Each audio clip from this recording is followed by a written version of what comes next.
গণভোট অধ্যাদেশের অনুমোদন দিল উপদেষ্টা পরিষদ। ব্যালট পদ্ধতি, প্রচারের বিধি ও ফলাফলের নিয়ম চূড়ান্ত।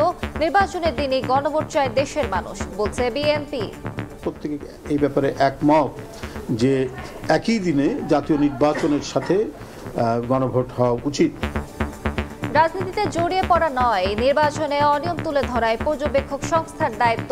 পক্ষপাতিত্ব করলে ব্যবস্থার হুঁশিয়ারি ইসির। সুষ্ঠু ভোট উপহার দেওয়ার প্রত্যয়। সবচেয়ে স্বচ্ছ নির্বাচন হতে যাচ্ছে 2026 সালে। এই স্বচ্ছতার ব্যত্যয় যারা ঘটাবে তাদেরকে নির্বাচন কমিশন ন্যূনতম ছাড় দিবে না।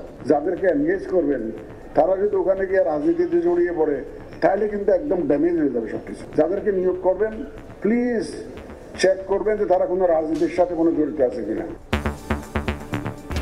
প্লট দুর্নীতি মামলায় শেখ হাসিনা, রেহানা ও টিউলিপের রায় 1 ডিসেম্বর। সর্বোচ্চ সাজা চায় দুদক। কুষ্টিয়ায় 6 হত্যা মামলায় হানিফের বিরুদ্ধে সাক্ষ্য 8 ডিসেম্বর। বিসিএস লিখিত পরীক্ষা পেছানোর দাবিতে শহীদ মিনার থেকে যমুনা অভিমুখে মিছিল। পুলিশের বাধার মুখে শাহবাগে অবস্থান। জাবি শিক্ষার্থীদের। ঢাকা আরিচা মহাসড়ক অবরোধ।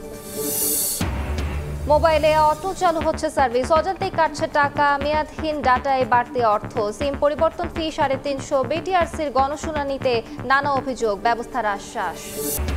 এবং রাজধানীর কড়াইল ঝিল ভরাট করে কোটি কোটি টাকা হাতিয়েছে দখলদাররা। তালিকায় সিটি কর্পোরেশন কর্মচারী থেকে প্রভাবশালী। দ্রুত উচ্ছেদের আশ্বাস রাজুকের।